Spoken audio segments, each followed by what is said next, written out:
All right, welcome to the New Legend podcast. Today we're doing something very different than we've ever done before. And maybe it'll work, maybe it won't, maybe it'll be terrible, but we're actually live on Instagram right now. And what we're gonna do is we thought just in this time, we need more community, people hanging out together, interacting. And so what we're gonna do is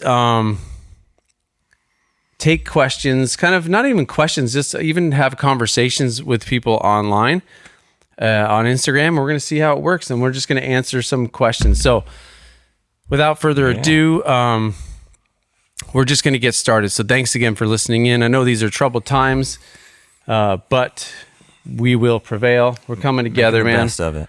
It's going to be good. So what I'm going to do is we had a couple questions from earlier. So I'm just going to launch in and answer a couple of those questions. And those of you that are on Instagram live, I don't even know how it works, but you guys can chime in with interact with us and we'll see how it works. We see like people are following. This is our first time ever doing Instagram live. I'm gonna mess around with this. Luke's going to mess around with it. We just got a comment around social distancing.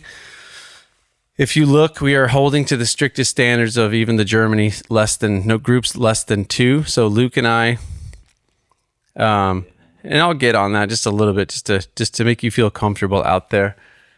So all of our shop, we're grateful to be open during this. And there's always a tough decision process of going through, do you close, do you not? So all of us are pretty much living in quarantine in our after hours work lives, but we've decided to continue to work, and we're practicing hand washing. If you notice, I won't touch Luke. We have no symptoms. We're feeling good and strong. So anyway, enough about that. There's enough coronavirus for everyone to go around for a lifetime. So, but I'm just going to start answering some questions. Someone just said, is there a question button we can submit questions?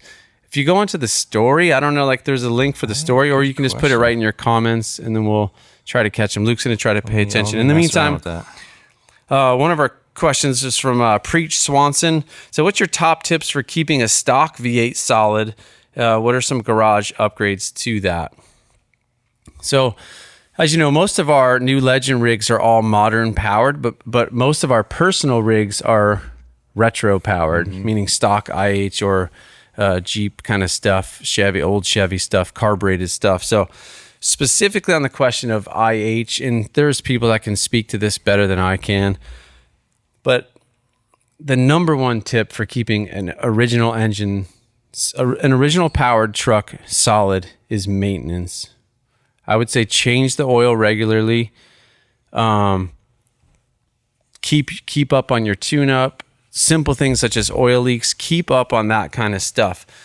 This is a question that Luke and I talk a lot about.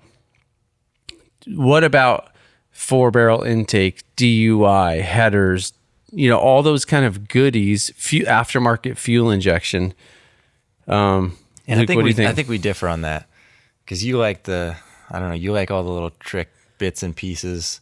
I tend to lean more towards the simplest machine as possible, but that's just because I don't know what I'm doing. But I'm an idiot around that kind of stuff. So keeping it simple allows me to keep it going. And I agree with you. One thing that I would add is like when it comes to IH V8s, I'm actually not a huge fan of tons of modifications. Okay. They came factory with 4-barrel, so I'm okay with like adding a 4-barrel and a headers, and that's probably the extent. And like a Pertronix DUI is not bad. Tons of people differ with me, and that's okay, is we're not huge fans of aftermarket fuel injection. Probably a Holley Sniper would be our top pick if we had to choose a fuel injection kit. No offense to anybody out there. So we say keep them maintained, keep up on them, keep like listening to them. We run I just touched Luke. We run straight 40 weight oil. Yeah. Really year round. And that was passed on to me by Ernie Bizio, who's one of the OGs in the international, one of the oldest Scout dealers in the country. And that was when I had a chance to talk to Ernie. He's just like, let me tell you something, son. If you're gonna work on these old things, you gotta run straight 40 weight. That was the biggest piece of life advice he gave me. So did he look around like that? Like, Yeah. Run straight 40 weight. Like, is this passing on the secret? I don't know. So I've always adopted that, and it served me well. Okay, I did want to get to. I wonder if can everybody hear us? I don't know if you guys like give a thumbs up if you can actually hear or not. You know, because this is different than that hearing. Yeah, I don't know. So again, we're recording a podcast that's going to be launched tomorrow, so you can listen to this tomorrow. And lots of people that aren't on Instagram will listen to this podcast. But we're just trying it, man. Thumbs up. So we see lots of thumbs up. Thank you. This is kind of fun. So I'm going to go to one more question. Our friend Fujifilm Pro, well, X Pro 2, Fujifilm X Pro 2, rad guy. He's doing this epic journey from LA to New York and kind of living this on the road life in a vintage 4x4. And it's a really cool guy, really cool story. He's got a couple questions. Scale of 1 to 10, how crazy was it to drive LA to New York City in an 800? I think... You did that? No, he's doing it. Oh. I don't know where he's at right now, but you could definitely follow him. Yeah. I've driven... The farthest I've driven in a stock Scout 800 was San Jose to Iowa. It was a rough drive. And that's Google Maps says like a 30-hour drive? Yeah, it took me like 60 hours. Okay. It was crazy. And I was flat towing like a Toyota Camry. So not flat, like a U-Haul trailer. It's a pretty big undertaking. I mean, and it depends what your history with a truck is. Like if you go, when this breaks, I can fix it, or when this breaks, like we'll figure that out later. I would definitely say there is a huge difference in driving like a modern LS powered Scout and an original powered truck, especially an 800. 800s are just more crude, man. There's more road noise. Do you know if both of his fuel tanks work? I think, yeah, he's got it pretty well sorted. It's pretty dialed. Because that'd be brutal if you're, 9 gallons of gas and you're looking for this fill up. And just, you got to go slower. It's just rough, man. And my butt was hurting so bad because my driver's seat was original seat that was just very firm. Oh, yeah. I felt like I was sitting on a piece of plywood. Another question. One of his questions is around fender medicine cabinets with all the weight. That's a big consideration when you're building a Scout. And we try to think through this, and we fight with this a lot, is just weight.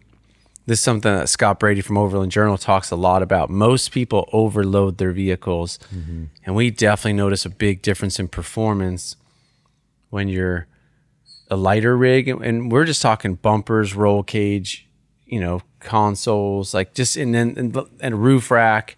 Not even counting gear. Right, before you even get to gear, you're at capacity. People and gear. And people don't realize that passengers, fuel, all that counts towards your gross vehicle capacity.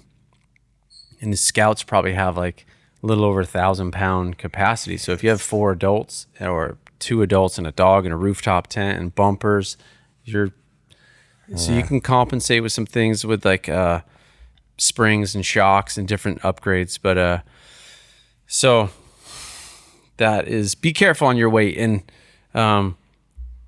that's a good question to ask the Fujifilm X Pro 2.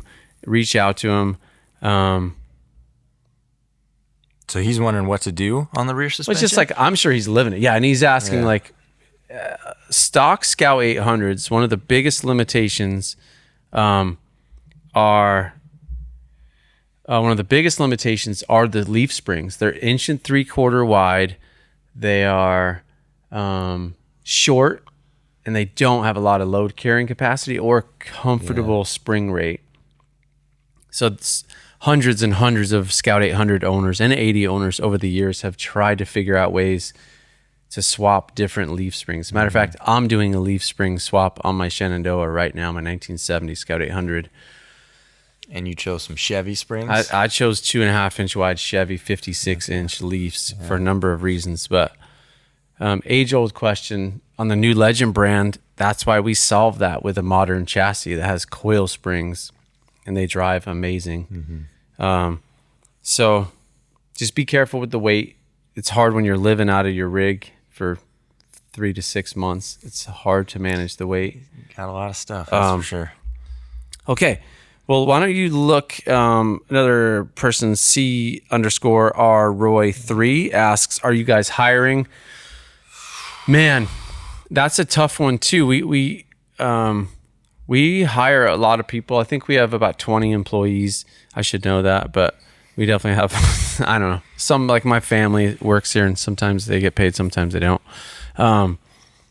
But we like to hire people and give people jobs and teach people skills, and they just got to be the right people with a thirst to learn and openness to be humble.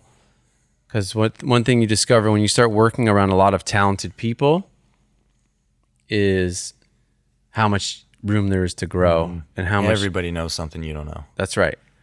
And so we work really hard to be uncompromising about quality, and that's tough, man. It's such a tough thing to do, but it takes an openness. Like when someone paints an engine bay and you say like, it didn't come out perfect, let's repaint it. It's so easy to go like, no, it's good enough. And there's certainly like shops can understand that, or carpenters or anyone in the trades can understand that tension. But we've always been committed to just putting out the highest quality product for us and the customer as possible. Oh yeah. So C Roy, if you're humble and you're excited, hit us up. Shoot us an email. Yeah, you never know, man. That's great answer. So what else we got here? Well, yeah. How about you guys Should I scroll through this? Yeah, let's scroll through. It's so cool to see everybody. I wish we could have like faces pop up and everyone would be like, yo, what's up? So you guys on Instagram Live, if you have a question, type it in. Need more vintage fuel cans? Yeah, we do need that. Just a quick little prop. If you're on Instagram Live, it's hard to see, but you'll see it on the podcast. We have a shirt in the background from our good friends at IH Scouts from Austin, Texas. We had a fun meetup in Austin. It seems like forever ago now, like pre-apocalypse. How long ago was it? But so 4 fun. weeks. It was a while ago. That said, I will just talk about that for 2 seconds. We are still planning a meetup in LA in June, but obviously we'll use discretion. But we're hoping and praying that things are getting back to normal and this thing passes, and we can get some real life community out in LA. So that's going to be in June. We're still working on a date. So someone else asks, R. Henniger, when's the next tech tip video coming out? So we were launching on a rhythm of every Tuesday through our Anything Scout brand. We have tech tip, not every Tuesday, one Tuesday a month is which one, like the third or first? Yeah, one Tuesday a month. One Tuesday a month we're scheduled to launch a tech tip, and it's called Tech Tip Tuesday. And that has been fun, but we are trying to accelerate our content. So we realize people are sitting at home a lot and I've been binging a lot of YouTube. Mm-hmm. Me too. Let's ask this question. All right. How much do you love YouTube? I love it. I do too. It's fascinating. I don't know. That's just when I pick up my phone, that's what I go to. I mean, I don't have Facebook or anything, so that's like YouTube's just my go-to. What's interesting is like my wife and kids, my son loves YouTube. I think my older son does as well. My daughters and wife, though, they're like, not so much. Not so much. I don't know if it's like they don't appreciate just the quality variance. Like some videos are good, some are bad, some are. I've heard that YouTube is more of a male-dominated space. I don't know. Which I don't know what it is that appeals to males more than females. What do you guys? But if you have your choice to listen to or watch content, what is your chosen way to do it? Because you can go like to Hulu, Netflix, Amazon. Like there's all even like car content. That's true. Everybody's getting stuff now. I still prefer YouTube. It's just like the ultimate in accessibility to people. Like the average person can create a video, good, bad, or indifferent, and get it out there to the world. And if you can discover it, handsome Cal. Handsome Cal. Thanks, buddy. Says, love YouTube. Love YouTube. No, love YouTube for learning new stuff. 100%. My son Owen's working on a Trail 70, a Honda Trail 70 repower, and Luke and Owen, We're working on how to find wiring schematics. It is kind of honestly like a form of Google. You just like Google things on YouTube. Yeah. I know that's a weird phrase, but essentially, yeah. When we were looking for wiring harnesses, we just YouTube like CT70 wiring harness, and then somebody's got something that they're messing with or explaining. But it is a powerful resource. Yeah. YouTube, more variety. Marin Valdez, sorry if I'm not saying it right, says YouTube for the variety. Definitely. There's so much variety. And I find myself watching a little Bon Appetit every now and then. I don't know what that is. There's this gal like that, this lady named Claire who does like gourmet Sour Patch Kids and like Oreo cookies. And that's actually pretty fun to watch. And just a quick note on our content. We think it's really valuable to create content, and like it takes a lot of investment and a lot of time. And some people could be critical and say like, well, why aren't you building trucks instead of you're making content? And we do focus 95% of our energy on building trucks, but we also feel like it's important to share those trucks with the world because they're inspiration to people. They're fun to look at. I mean, we love looking at them, and we feel like it's really important to inspire people to get out in their garages, get out with their family, get out on the open road. And I know, like, you find it if you watch like a cool climbing video, are you like more stoked to go out and go climbing? Oh, dude, for sure. It's powerful. Yeah. Watching other people do stuff is like pretty powerful. Well, yeah, getting kind of amped up about it, and then just learning little tips and techniques and tricks, and you know, you're getting to experience it without having to experience it, I guess. Yeah. So it's kind of a little pre-investment. And dude, Barber, you said Brad's show is legit. Is that Brad from the Bon Appetit when they go like noodling? Noodling? Like catfish? Yeah. Which, do you want to do that ever? I kind of do, yeah. I kind of do. Any of you guys... I mean, no offense, but whenever you watch it, I feel like they're always kind of missing some teeth and like smoking a cigarette at the same time, but it still looks like fun. Okay, here's a good question. Taglio_Trent says, what performance modifications can I make to my 1980 Scout SD33T for more horsepower? So for those of you that don't know, in 1979 and 1980, they came out with, well, starting in 76, they had a Nissan 6-cylinder diesel. Total roach, dude. This is like the most weak engine ever. But in 79 and 80, they added a turbo. So it's the SD33T. Funny story. We had a customer who was like, no expense spared, make this SD33T just the business, you know? And so we bought an NOS. There used to be a company, I can't remember the name of it, forgive me, but they sold SD33 stuff. It'll come to me. It was a place in the Bay Area, but we bought an NOS SD33T, tore it apart, put ARP head studs, custom ordered and built, studded the head, custom gas. I don't think we used the custom gasket, but just studded the head, advanced the injection pump, put a Mercedes turbo on it, custom 3-inch downpipe, custom cold air intake. We had this sucker boosted to 30 pounds of boost. And it was actually like really powerful and pretty awesome. Like, and it just sounded awesome. Yeah. And it was awesome, but it lasted like 900 miles and it just did not like that kind of boost. So customer then had it, and we actually didn't do the actual physical labor on the motor. We subbed it out to a diesel specialty shop, and it shattered like 2 pistons. So replaced the pistons, cleaned up the cylinder walls, kept all the parts, but just dialed back the boost. I can't remember, like retarded the injection pump with the wastegate, got the boost down to like 9 or 10 pounds, and it's been living happily ever after. But it's like way weak now. It's not way weak, but compared to like a modern Cummins R28, it's really hard to make. We talk about this all the time. We talk about a lot of stuff all the time.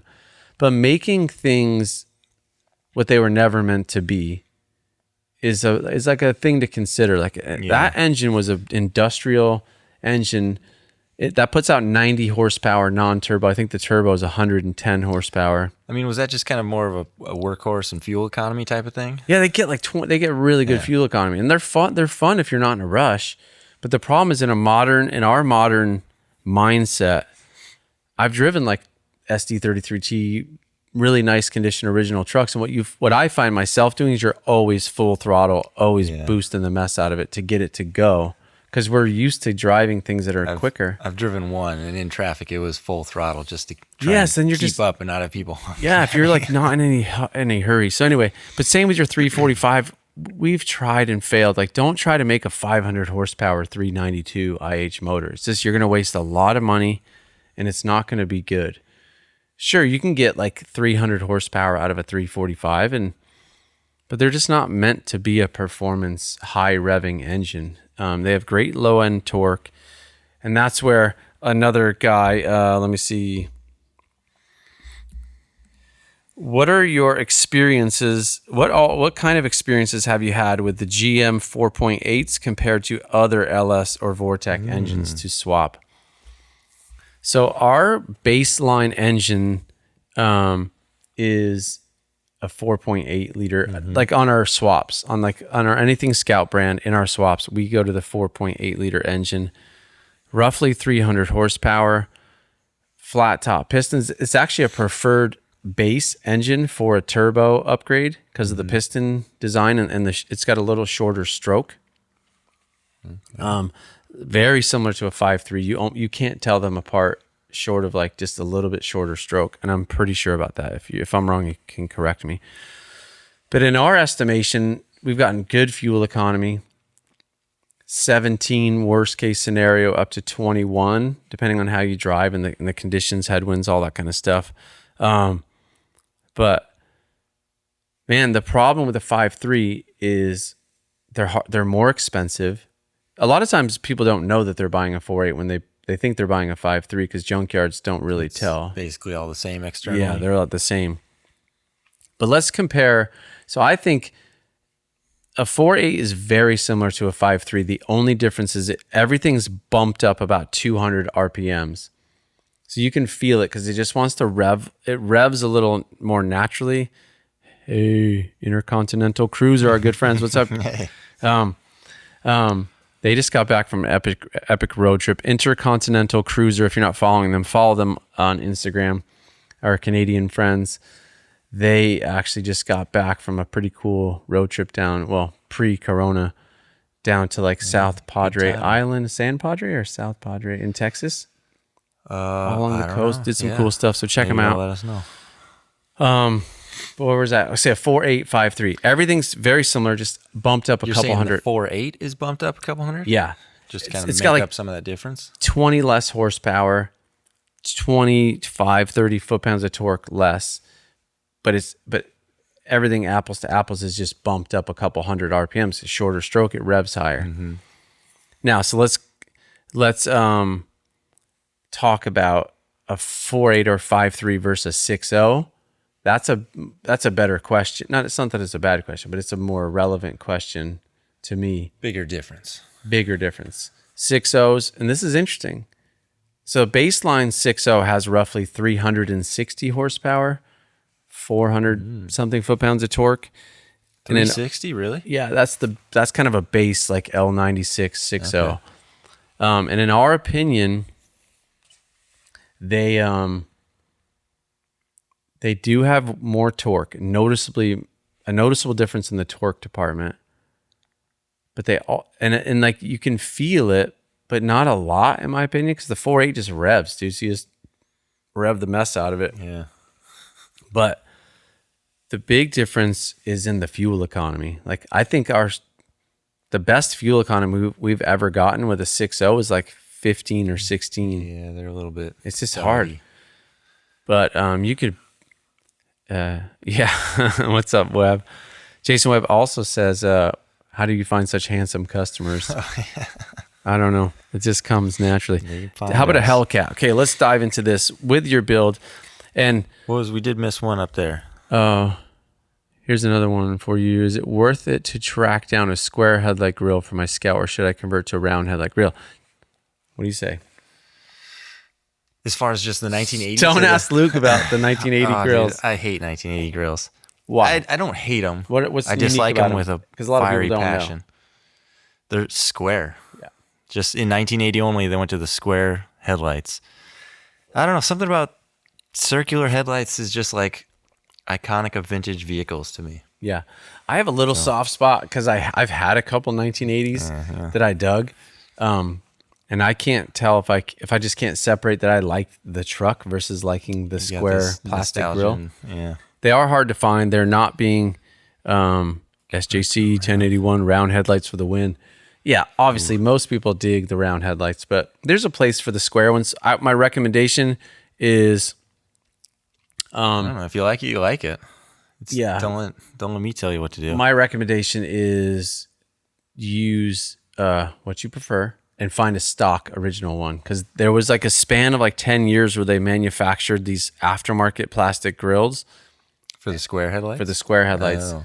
And they were all like, Kind of wonked. yeah, they're like 3/8 to a half an inch, either too wide or too narrow. I think they were too wide. So you'd like shove them in there. Yeah. And I remember back when we were in San Jose, we had a few of those in stock, and it was just like a nightmare to install them, and we had to pull them off the website. But it is all Scout 2s. You can just swap out the grills. They're all interchangeable, so there's no real worries there.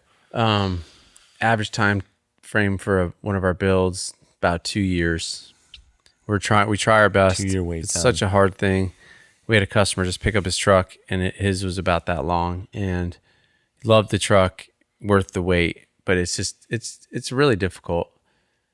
And some of the reason is like, if you have 10 trucks you're working on, and number one takes 20% longer than you thought it would take because of whatever, you lose a guy, someone has a baby, a lot of people are sick, you do a building expansion, whatever, or there's just incidental daily scope creep on other things, that 20% becomes like 80% by the time you get 10 trucks in. When this guy's truck is half done, he goes, "Oh, I want a roll cage in it." Yeah. And you gotta drill all the holes. You gotta build a cage. You gotta do all this stuff. So it's just And that's little happened. We're things add up. getting way better at it. Hey Mike, howdy from Nashville. Dude, Nashville meetup was Nashville and Austin. We're not going to say which one was better because they were both really amazing. And that's like, it was like highlight of early 2020, late 2019. That was a Just good trip. kidding, man. We had like 35 people, 35 scouts each location. And it kind of slimmed out a little bit during the day as the events wore on. But super fun, man. Just, I just loved Oh man, getting stuff's with coming in like-minded quicker. people. But okay, I got another one. So we have our June meetup that we're hopefully going to do in LA. And then we're hosting our own meetup, which we're super excited about. And Billings Mayor, thanks for asking. Oh yeah, Bill. We're going to host our own in September, and we're very excited. We don't have a date yet, but it'll be probably early September. We are going to go meet up in Dubuque. We'll do like a soft meetup here at the shop. We're going to drive to Dubuque because Dubuque is a rad, or as Fred Williams, our friend, calls it Dubuque. The book. That's where we did our episode of Dirt Every Day, which is super fun. If you have not checked out that show, check it out. Fred and Dave are awesome. We're going to go to Dubuque, then we're going to head up past Madison and go to like, we don't have our map, but Manitowoc. Forgive us. Like there's lot of O's in there. basically we're going to go up into Wisconsin, and then we're going to take a 3-hour ferry ride across Lake Michigan down and then camp at the Silver Lake sand dunes in Michigan. It's going to be super awesome. So everyone's invited. We can seriously take like 50 people and be super pumped. Our friends at Haggerty will sponsor a meal. So we'll have like great food. Mm-hmm. It's just a great event. So definitely be looking and keeping up on those meetups. They're fun. And then 2021, we're dreaming about the Southeast, like South Carolina, Georgia, North Carolina, somewhere in there. And then also in the Northeast. I'd like to see somewhere around maybe Bozeman, somewhere up in there would be fun. So unreal. And then We'll see. Colorado. Plan it out. So anyway, if this is a really important, look for those meetups. But number two, if you want to have a meetup in your neck of the woods, start, for sure, Northeast. Northeast. But you got to start catalyzing people. And that's been What we look for is a key concentration of scout activity and community in a region or a city. So in Nashville, Mario and the 615 Scout Club, they're just doing all kinds of awesome stuff. And we go like, we want to be a part of that. We want to help support and catalyze those communities. Mm-hmm. So then we go, and we have friends to this day, like people I keep in touch with weekly that I met at that meetup. Super cool. Then Austin, same thing. Lydia and all these cool people down there are just catalyzing the scout community. So then we go. So if you want us to come to your neck of the wood and be our local host, start catalyzing community, man. Get people connected on social media, get people connected in real life, and then we'll talk about it. Again, Custom Scout, our LS swaps, we're about a year out on our LS swap wait list. They take about 6 to 8 weeks to finish an LS swap. Then full builds again, 2 years. SJC, what up, 1081? Missed the Scouts West show in Tulare. That was the good old days, man. My kids were little back then. I used to go to Tulare, as they say. It's like near Madera, kind of a central coast. Oh, okay. Scouts West had a long time show there. Very good memories. Kind of a tractor swap meet farm show, and the Scouts would be a part of it. And I don't know, actually, can you tell me if they are still doing the Scouts West show in Tulare? I don't know. Okay, how about this? Any non-scout builds in the future? Another Cherokee Chief or maybe a Rover? Ooh. Definitely. Let me see. Let's let Luke answer and see what he says. I would love to see a Rover. We got Wagoneers coming down the line here. Yeah, we have a really exciting. We got a Chief sitting in a dingy barn waiting for. We have a couple Chiefs waiting for some excited customers. So what's exciting is we're doing our Chiefs right now. We're building our first Legend Series Wagoneer, and we'll do a Chief as well on the new JL chassis. Mm-hmm. So we're innovating that, which is really exciting. And they're going to be a totally different feel. The Wagoneer is a Grand Wagoneer. It's going to be a little more classy. We're trying to maintain that kind of Aspen ski lodge vibe. And then the Chief, though, is just larger wheel wells that'll be bigger, 35, a little more rugged. Yeah. We're super stoked on that. Stupid excited. Range Rovers, man. Range Rover Classic is my dream truck. But do you have the stomach for it? No. Because someday. For those of you that have been around Range Rovers, like they're some of my favorite. I have a couple Range Rovers. You do, technically. 1.5. You know where one of them is. I have 2 titles. But they are awesome. Like aesthetically, some of the best looking vehicles in the world. I love them. But the bits in the suspension, the frames are decent. The suspension is decent. The suspension's got good setup. Engine's garbage. Electrical garbage. Interior bits. They just completely fall apart. It's crazy, yeah. So it was on our agenda to do Range Rovers. It's still on our wish list, but it seems like they're either meticulously maintained and they're perfect and very expensive, or it's just like none of it is usable. And we want to do a Legend series, which means it has to be reimagined, rethought, and like it is daunting to go. We have to redesign and engineer and build a complete lot dash. Of molded plastic, and wood door grains panels, and things. like all of it. And so anyway, it's a lot of work, and but we still are dreaming about it. It's in the dreams. It'll be tumbling around here someday. Yeah, we're also we have some other fun things cooking up for Wagoneers that are going to be really big for that community. So, to put out parts is a lot of work because you have to innovate. You have to come up with an idea, but then you also have to start executing, and that's making sure like through anything Scout, our LS kits have been through probably every part has almost been through like 5 or 6 iterations. Yeah. That's Luke's job. Luke is our on-staff engineer. I typically dream up the ideas and he executes them, meaning just kills them all. No, he does a great job.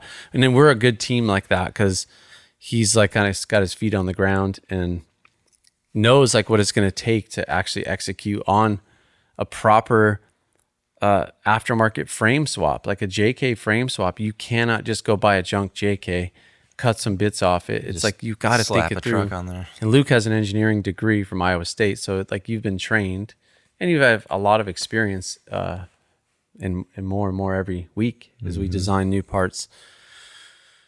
So someone says, F-250. yeah, dude, Crew 66 Ford F-250 crew Sounds like a cab. pretty sweet truck.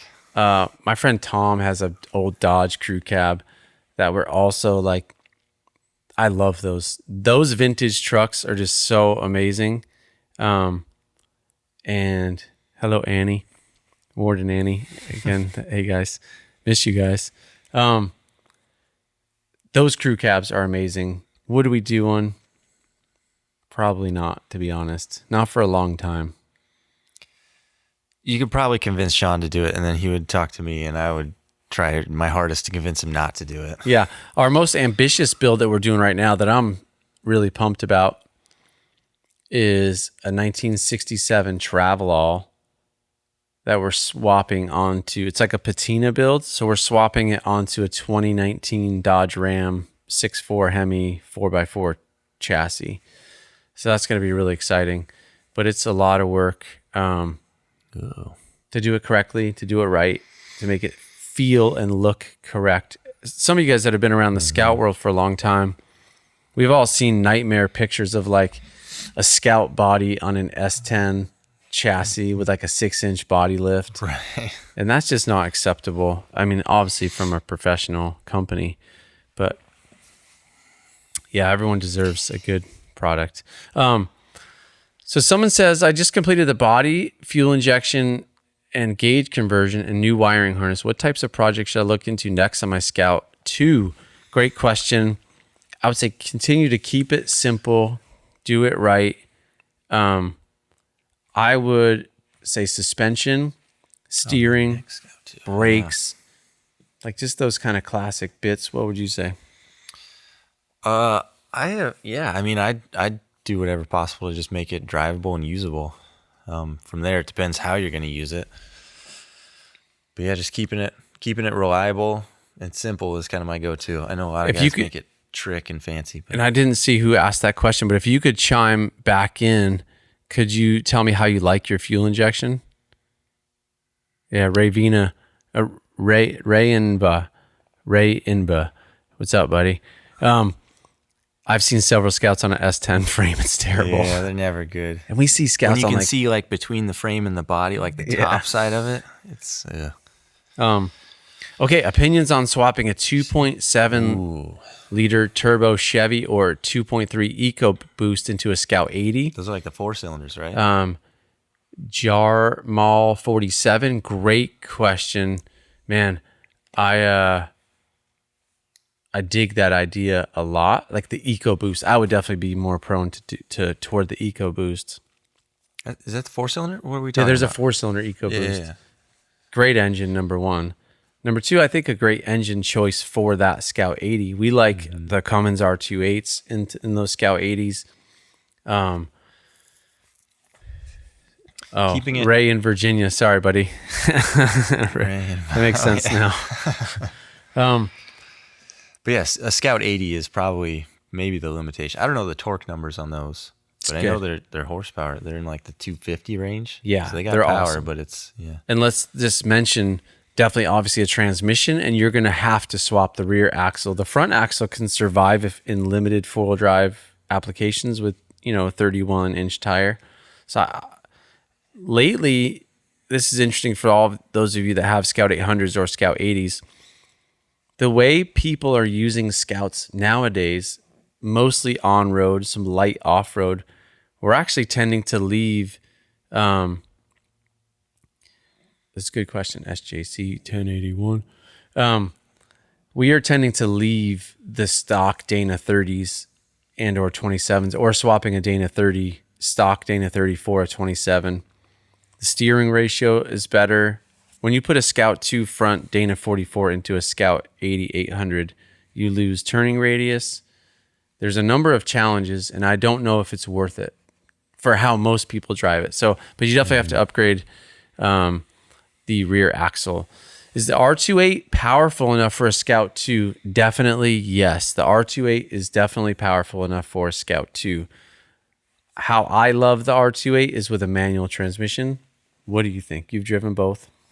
I haven't driven one in a Scout 2. Driven Yeah. one in a heavy 800 though. Yeah, And exactly. it was That way 800 better than like the SD33T. 100%. And that heavy 800 is actually heavier than Yeah. a swap Scout 2. Well, there you go then. Yeah.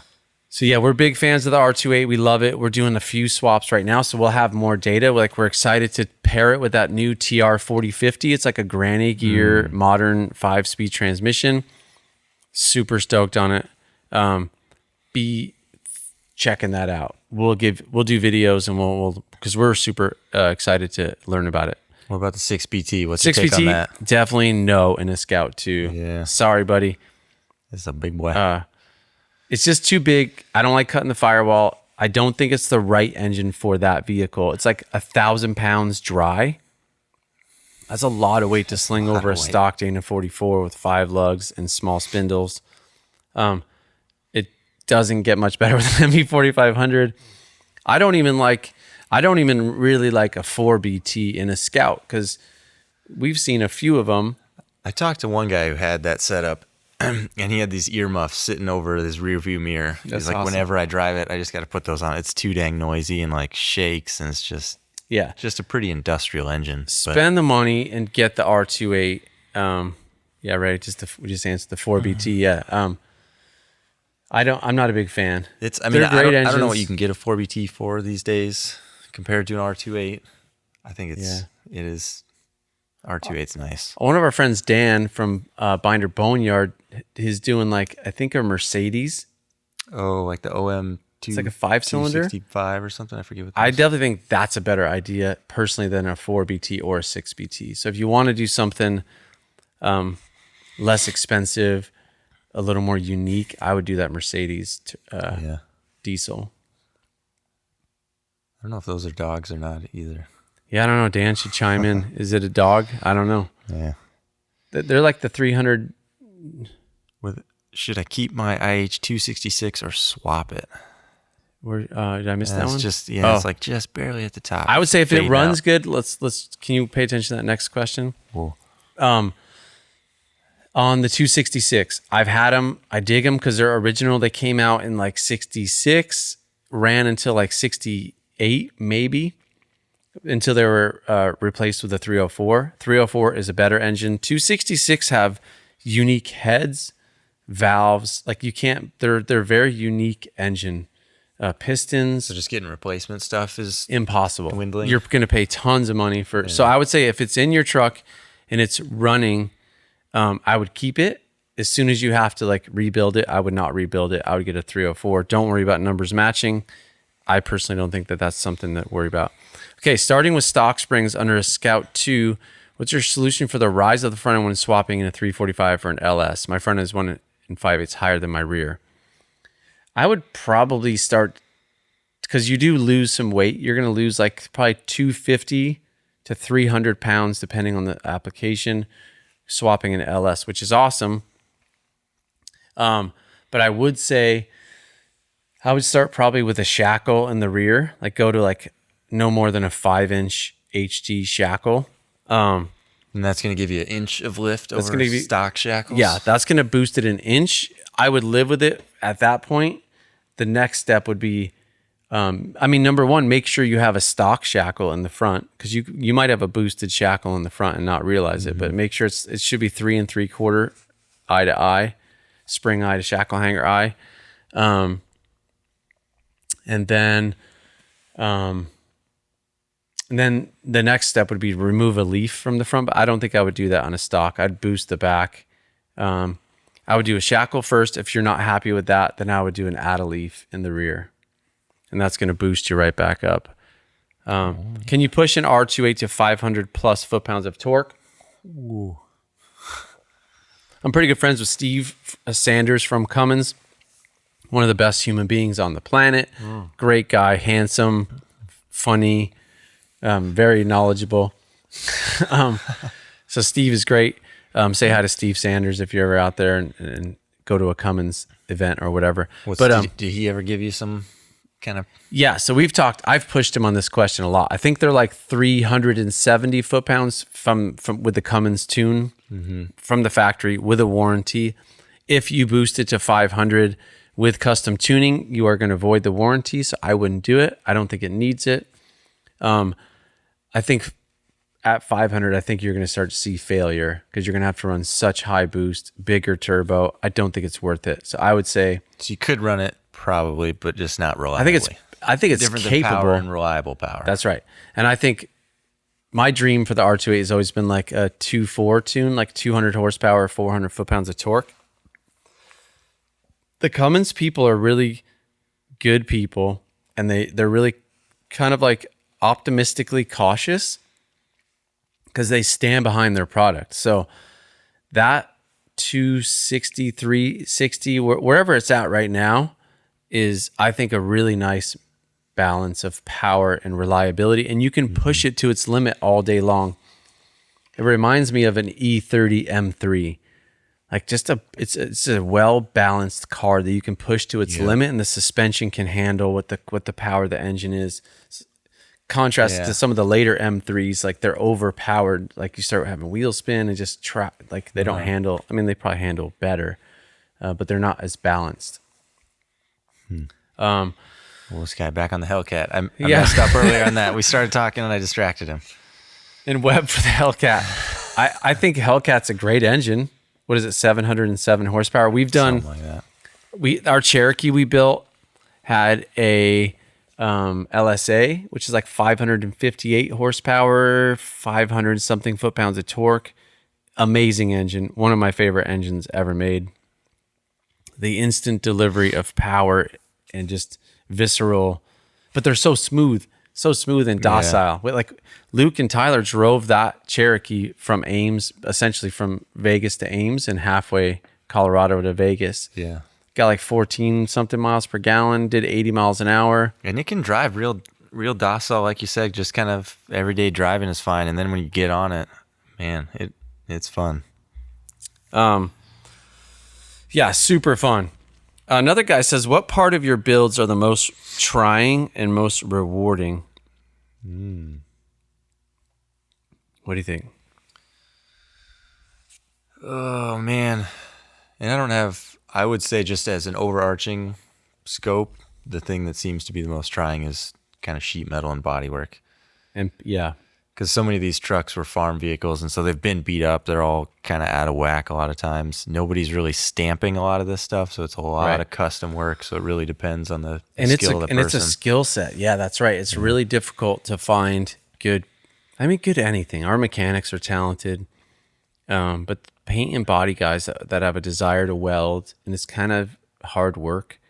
So we really value those guys on our team, and it's a difficult thing. I think the most trying thing, I think, for us, and these are systematic things that we always are trying to fix, is like not doing things twice and in the correct order. Because so many times it's like you do something and then it got like done slightly out of sync, and then you're taking it back off to put it back together to fix, or like for example, let me give you a perfect example. Okay. But it's very small, but it'll get the point across. On like a Scout 2 door panel, there's like an inner steel panel that sits underneath the fabric or vinyl door panel on some Scouts, almost all the early model Scouts. And there's these plastic grommets that go into the door. There's like 13 plastic grommets that hold the door panel onto the door. So it's so easy to put the whole door panel on, and for some reason it's always like when you get to the last screw, it just spins and it goes in free, and you're just like, I'll just cut the screw and glue it into the hole. Like, no, now you have to take the door panel all the way back off, and it's worse when like the guy goes, yeah, let's just keep with it and put the window crank back on the armrest, the speaker, everything, and then you have one dangly door panel screw. You have to take the whole door panel back off just to replace a 30-cent grommet. So that's again a small example of like times 1,000 on a full build, from sheet metal to like paint to like proper preparation, all that kind of stuff. That's to me the most difficult thing, to do it in the correct order and not do it twice. Mm-hmm. What is the most rewarding? I think the most rewarding for me is seeing the joy of people after they've gotten the truck, like to hear stories about them taking their family out or getting out into adventures that they had never taken before. Mm-hmm. That's a really, really powerful and rewarding. It's kind of why I do what we do. What's the most rewarding for you? I would probably agree. Like seeing somebody that truly uses their truck and enjoys it and is using what it's meant for and why we built it is, yeah, that's pretty satisfying. Okay, we're digging in deep. And Luke and I debate all the time the scope of this podcast. Like, should it be more truck focused? Should it be more culturally focused, politically focused? Just whatever. We like to talk about a lot of things. I mean, it's kind of how life is. You gotta dabble in a little bit. That's you gotta right. be well rounded. But we're getting we're getting down deep in the water here. Okay. 72 Patina Machine Scout, our good friend. Rad truck, by the way. You have one of the coolest trucks on the earth. But do you know where to get replacement aluminum sliding glass V-channel to make them watertight? So on a Scout 2, they have, not all, but they had an optional slider rear window. And his question is, can we make those watertight? There's an interesting little like T-track that actually, there's like a rubber, it's shaped like a top hat. It's like 3 feet long. That goes up into that curve that helps keep water out of the bottom channel. But to answer your question most simply, it did not. You can't make them watertight. It's kind of just an inherent design flaw. So on some of our Legend Series trucks, we actually put in solid glass because it's the only way to really get them, especially like with side blast car washes. Like Scouts weren't designed to have water blasted in at a direct. Yeah, I mean, a lot of it is just like it's like this little sort of felty strip that it just is not watertight at all. So we do our best, but our advice is to avoid automatic car washes. Wash it yourself. Get in tune with your vehicle. And we actually want to do a tech tip video on how to wash a Scout, because there's areas you can't just go ham blasting everything out because you'll get water in them. So our friend Ward and Annie, Ward says, 2 weeks ago I drove your orange Scout build with the LT engine, and I can say power was incredible and it handled amazing. Thank you. That's a good one. That truck is so cool, man. I love that truck. And the LT1, the Gen 5 LT1 is an engine we haven't repeated yet. We were one of the first, like an early adopter of that platform. Mm-hmm. And it does have it's a direct injected 460 horsepower engine.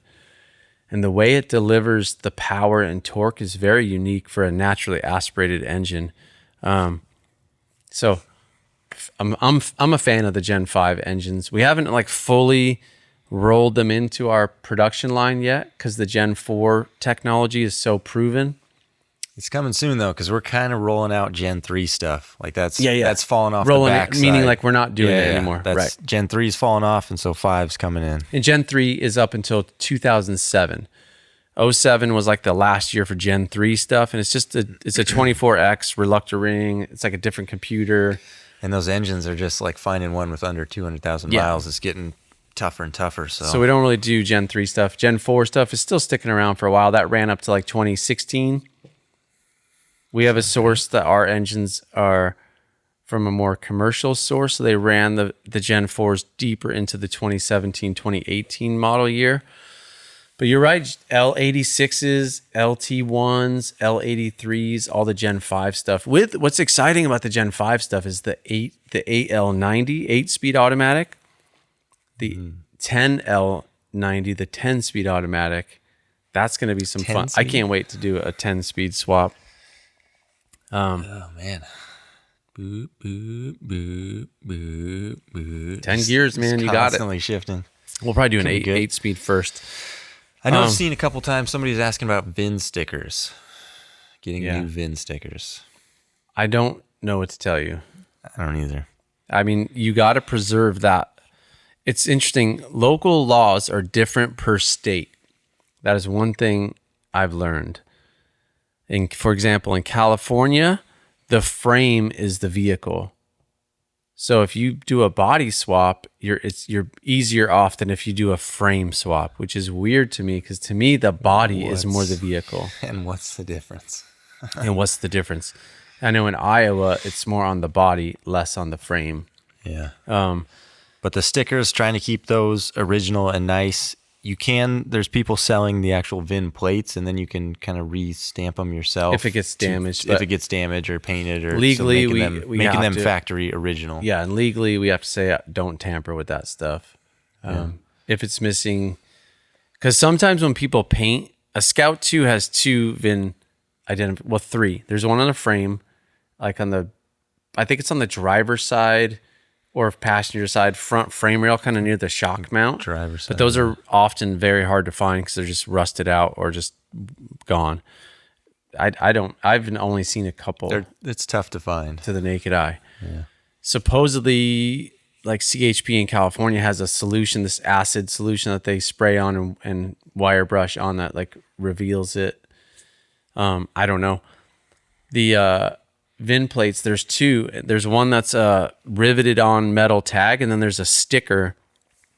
They have to match, and sometimes those shops like unknowingly like sand. If your truck got painted, they'll sand off the sticker. Yeah. So I would look at your local state laws and how to go about that. I'm sure there's like a bonding process where you go to the CHP or DOT in Iowa, and like the Midwest, I think you go to the DOT, not really the police, and get it all synced up, especially if you're going to sell it or anything like that. Yeah. Running low on questions. And that's all Scout 2. So Scout 800 just had the plate. Scout 800 is actually even more sketch. There's a plate on the firewall.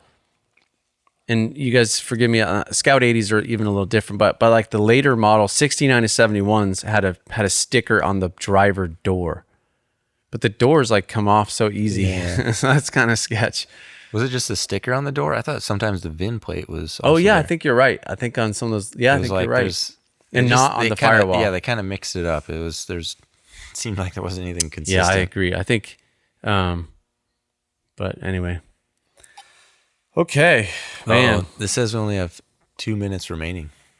2 minutes remaining. I think our hour long. Do an hour long. Yeah, but this has been fun, man. Really fun. Good seeing all you guys. Thank you so much for taking your time to hang out with us live. Again, this is going to roll out as a full podcast episode tomorrow, so it'd be fun to have that out in the world. I don't know. I think we'll do this more often. And one last question: How well does your factory AC? How does our AC kit? Whoa! Oh, geez, coming in quick. How well was the AC kit work on a 345? I think pretty good. You just got to make sure it's charged correctly. And my number one input on AC is mitigate the heat. If you have poor heat and sound insulation and no carpeting, like good luck. You could have the best. You could have the best AC kit in the world, and it's just a BTU battle, like hot versus cold. Right. You got your exhaust blasting you with dude, hot the floors air, would be like 1,000 degrees, and the AC just can't so keep mitigating up. Heat is mitigating also heat a good is AC. key. Yeah, exactly. And then just make sure it's appropriately charged, like correctly charged. Like it's not too low, not too high. If it's too low, it'll likely freeze the evaporator, and it'll be cold for a little bit. And we've dealt with that. Okay, but we only got like 20 seconds left, it says. So maybe we'll be doing more of these in the future as everybody's trapped inside. Yeah, I think so. It's kind of fun. Like, I mean, we have some really exciting guests coming on over the next year. So be looking for that. The live video ended. Thanks again. And those of you that were on live and are listening Cut off now. on the Instagram video. Yeah, 1 hour, man. We got to be better at that. Yeah. Cut us early. But we have a lot of great guests. We're going to be doing more traveling with the podcast. Like I'm going to be hitting a bunch of states, and I've just some really, really interesting and awesome people to talk to that have good things to say and interesting things to say. So as always, thank you so much for listening. We are humbled to be that we get like, I mean, we have decent, like the numbers are actually really encouraging. Some of our top episodes have over 5,000 views and listens, unique listens. Yeah. And that's really exciting. And it's awesome, man. We listen to a lot of podcasts and we try to make this one as consistent and interesting as possible. I'm thankful for Luke for hanging out with me and talking. Thanks for doing the tech stuff on Instagram Live, dude. That was powerful. Yeah. Okay, until next time, be well. Stay close to the people you love, and talk to you later, okay? Hopefully we're still here in a week.